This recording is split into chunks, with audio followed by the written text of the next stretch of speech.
Okay, to create my ThinApp application, I've got a copy of VMware Workstation here, Workstation 8, and I'm going to create a reference machine on here that I'm going to use to create my ThinApp application. I'm going to install Windows XP, which you may think is a little strange, but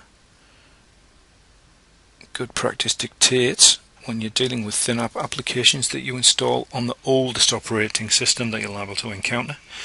So I'm going to create my ThinApp application on Windows XP, and then I'm going to deploy and test it on Windows 7.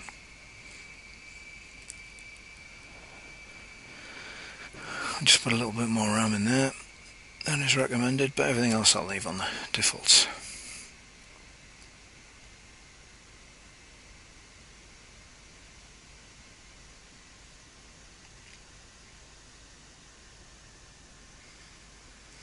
That'll whir away in a minute and install Windows XP. And this doesn't have to be on a virtual machine. You can create ThinApp applications on real machines.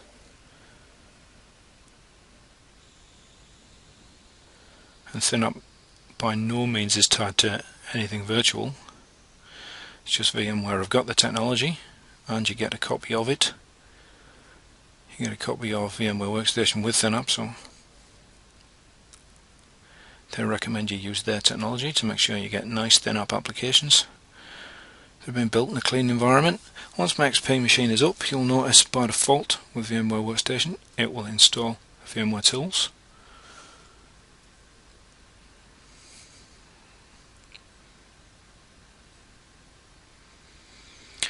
And it's moaning about antivirus, etc. So let's just turn that off and stop it nagging me in the security center, change the way it alerts me and turn all that off.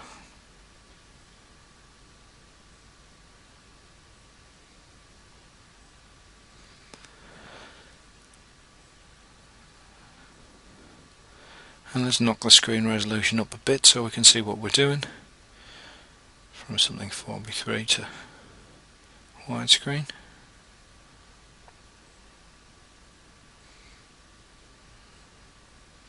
That's better.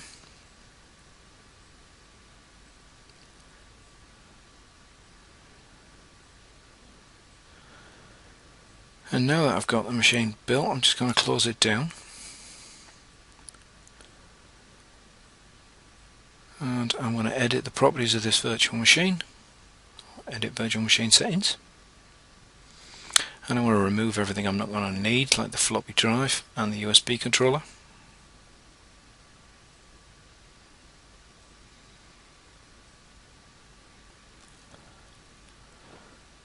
That's all I need to take out of there, so OK that. And I'm now going to power this virtual machine back on again.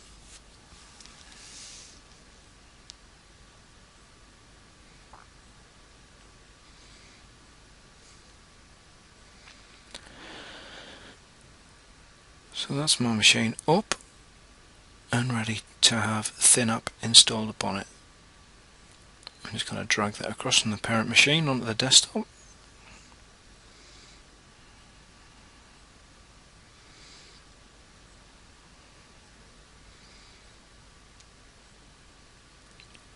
And install ThinApp.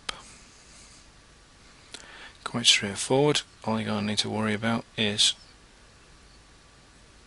your license key and the license display name. The license display name will be displayed at the bottom of the screen every time you launch a ThinApp application, which you'll see in a minute. And your license key. Click install.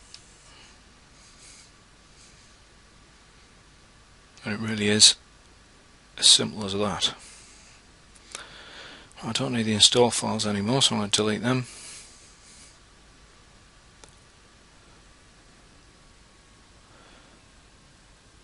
Clear them out of there.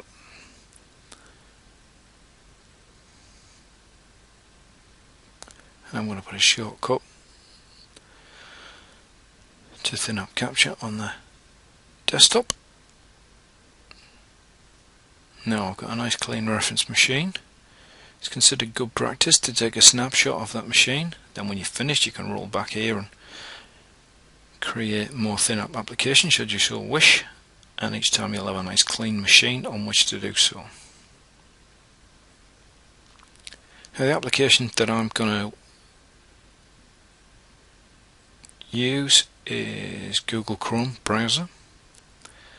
I'm going to ThinApp that application and put it on a USB portable drive so that I can use Google Chrome from a USB drive on any machine, regardless if it has Chrome installed or not. So run VMware ThinApp at the welcome screen next, and then carry out a pre-scan, and it'll run through and it'll note all the files and registry settings. It takes a bit longer than that, but I've speeded it up. And at this point it'll ask you to install your application. You can minimize that. It doesn't matter if the install routine requires a reboot, it'll still run in the background. And I'm going to install Google Chrome.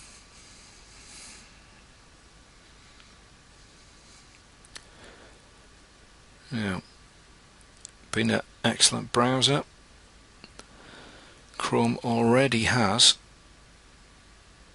Flash built into it, if you don't believe me. There you go. But what it doesn't have is Java installed, so let's install Java.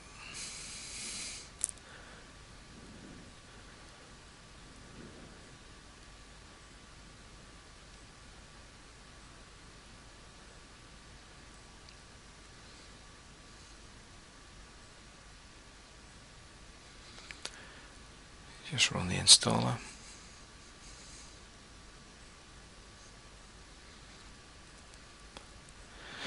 Now again, for the purpose of the video, I've speeded this up.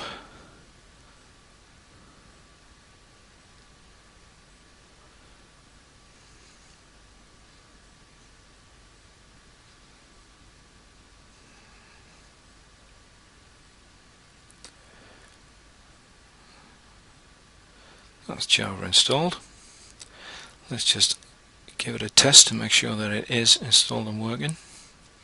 So if I go back there and refresh and then allow it to run, it should tell me that my Java is working. Smashing. I'm going to add on google.com as a start page.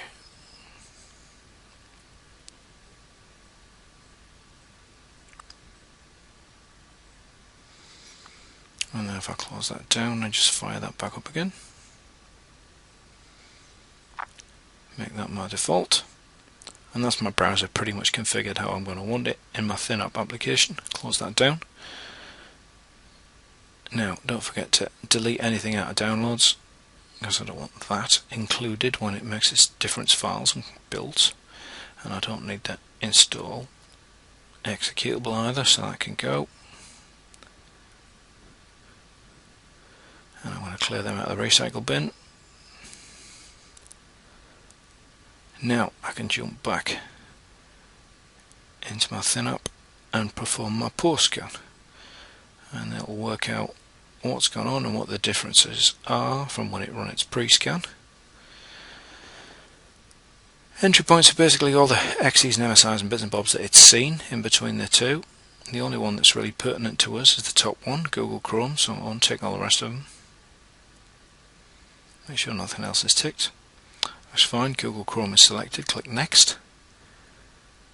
I'm not using Horizon Application Manager, so click Next.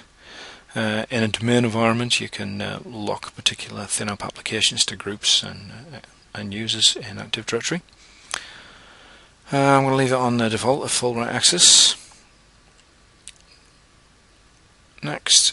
Now, on here, because I'm deploying to a USB drive, I'm going to click the same directory, so the sandbox will actually get created on the USB drive with the executable. It's detected that I'm installing a browser. You can use this to open particular web pages, but it's not applicable to us. What am I going to call my application? Chrome Portable. Next, I am going to store everything in one executable. If I wanted to create an MSI, I could do. I'm not using compression. Click Save. It's bumping a mode in that it wants to store my stuff in a separate data file, but I'm going to keep everything together. Now it's created all the bits and bobs it needs to do. To build the application, simply click Build. Now, because I have open folder containing project executables already ticked, when I click Finish, it will show me my executable file ready to be copied onto my USB media. Now, I'm just going to copy that off to my parent machine and drop it onto a USB drive.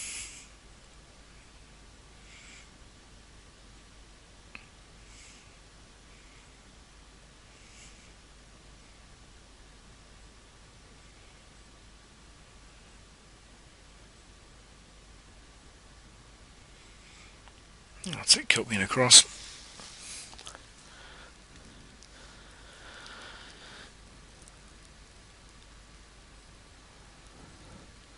There it is there on my removable drive. So now, if I take that removable drive and plug it into a Windows 7 machine, I already have a virtual machine running Windows 7. It doesn't have to be a Windows machine, but if I plug in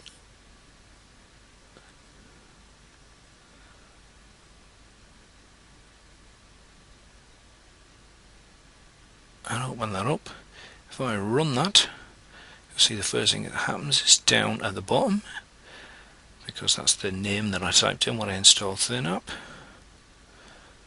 It creates the sandbox on the USB drive and runs Google Chrome from the USB drive. Obviously it runs a little slower, but that's my portable application converted to ThinApp and deployed on USB. And that's us done. Thanks very much for watching. Don't forget to come and visit us, www.peaknetlive.com.